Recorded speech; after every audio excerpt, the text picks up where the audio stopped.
महाराज, पिछले युग में इन राजाओं के अतिरिक्त दूसरे और बहुत से महारथी, महात्मा, शौर्य, वीर आदि सद्गुणों से संपन्न परम पराक्रमी राजा हो गए हैं।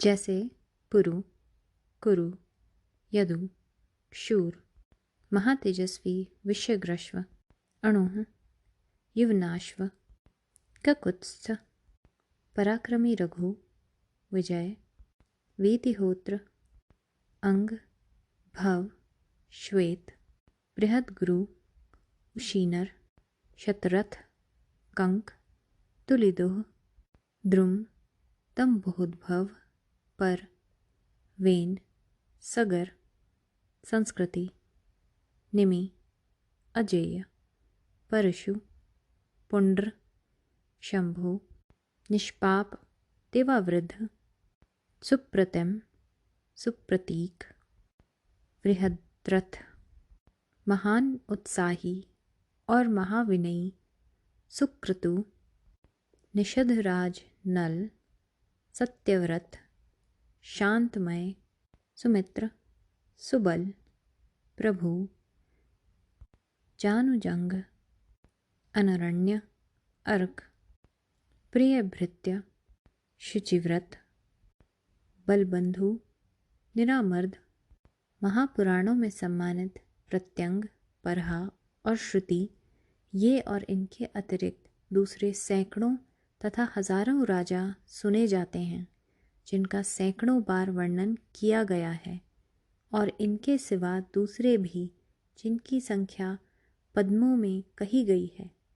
बड़े बुद्धिमान और शक्तिशाली थे महाराज, किंतु वे अपने विपुल भोग वैभव को छोड़कर वैसे ही मर गए जैसे आपके पुत्रों की मृत्यु हुई है।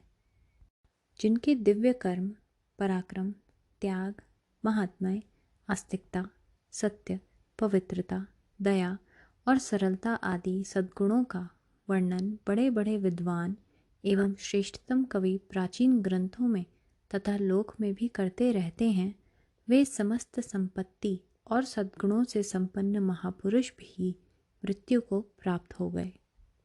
आपके पुत्र दुर्योधन आदि तो दुरात्मा, क्रोध से जले भुने, लोभी एवं अत्यंत दुराचारी थे।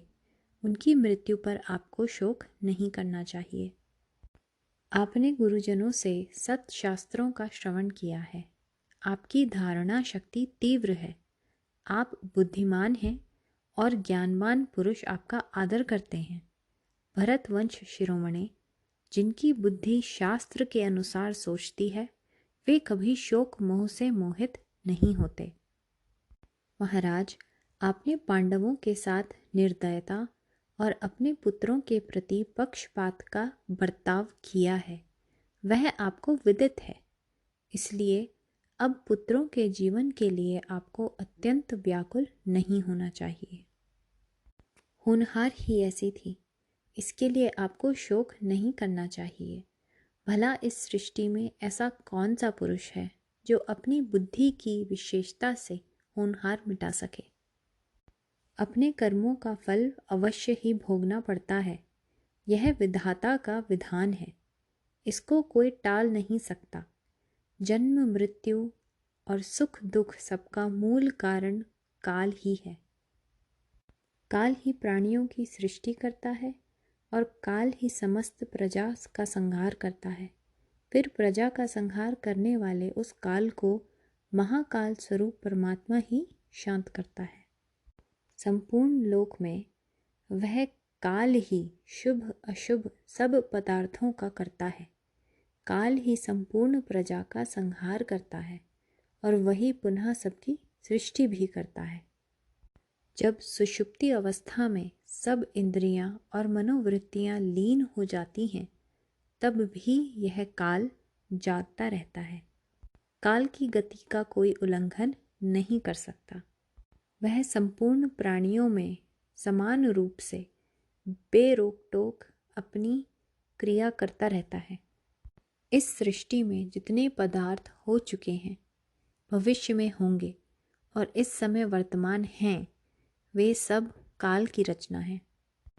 ऐसा समझकर आपको अपने विवेक का परित्याग नहीं करना चाहिए। उग्र श्रवाजी कहते हैं, सूतवंशी संजय ने यह सब कहकर पुत्र शोक से व्याकुल नरपति धृतराष्ट्र को समझाया बुझाया और उन्हें स्वस्थ किया। इसी इतिहास के आधार पर श्री कृष्ण द्वैपायन ने इस परम पुण्यमयी उपनिषद रूप महाभारत का शोकातुर प्राणियों का शोक नाश करने के लिए निरूपण किया। विद्वजन लोक में और श्रेष्ठतम कवि पुराणों में सदा से इसका वर्णन करते आए हैं। महाभारत का अध्ययन अंतःकरण को शुद्ध करने वाला है। जो कोई श्रद्धा के साथ इसके किसी एक श्लोक के एक पद का भी अध्ययन करता है, उसके सब पाप संपूर्ण रूप से मिट जाते हैं। इस ग्रंथ में शुभ कर्म करने वाले देवता, देवर्षि, निर्मल ब्रह्मर्षि, यक्ष और महानागों का वर्णन किया गया है। इस ग्रंथ के मुख्य विषय हैं स्वयं सनातन पर ब्रह्म स्वरूप वासुदेव भगवान श्री कृष्ण। उन्हीं का इसमें संकीर्तन किया गया है। वे ही सत्य, पवित्र एवं पुण्य हैं। वे ही शाश्वत पर ब्रह्म हैं और वे ही अविनाशी सनातन ज्योति हैं। मनीषी पुरुष उन्हीं की दिव्य लीलाओं का संकीर्तन किया करते हैं। उन्हीं से असत, सत तथा सदसत उभय रूप संपूर्ण विश्व उत्पन्न होता है। उन्हीं से संतति, प्रजा, प्रवृत्ति, कर्तव्य कर्म, जन्म मृत्यु तथा पुनर्जन्म होते हैं। इस महाभारत में जीवात्मा का रूप भी बतलाया गया है एवं जो सत, रज, तम इन तीनों गुणों के कार्य रूप 5 महाभूत हैं, उसका तथा जो अव्यक्त प्रकृति आदि के मूल कारण परम ब्रह्म परमात्मा है, उनका भी भली भांति निरूपण किया गया है। ध्यान योग की शक्ति से संपन्न जीवन मुक्त यतिवर दर्पण में प्रतिबिंब के समान अपने हृदय में अवस्थित उन्हीं परमात्मा का अनुभव करते हैं। जो धर्मपरायण पुरुष श्रद्धा के साथ सर्वदा सावधान रहकर प्रतिदिन इस अध्याय का सेवन करता है, वह पाप ताप से मुक्त हो जाता है। जो आस्तिक पुरुष महाभारत के इस अनुक्रमणिका अध्याय को आदि से अंत तक प्रतिदिन श्रवण करता है, वह संकट काल में भी दुख से अभिभूत नहीं होता। जो इस अनुक्रमणिका अध्याय का कुछ अंश भी प्रातः, सायं अथवा मध्याह्न में जपता है, वह दिन अथवा रात्रि के समय संचित संपूर्ण पाप राशि से तत्काल मुक्त हो जाता है। यह अध्याय महाभारत का मूल शरीर है। यह सत्य एवं अमृत है। जैसे दही में नवनीत, मनुष्यों में ब्राह्मण, वेदों में उपनिषद, औषधियों में अमृत, सरोवरों में समुद्र और चौपायों में गाय सबसे श्रेष्ठ हैं, वैसे ही उन्हीं के समान इतिहासों में यह महाभारत भी है।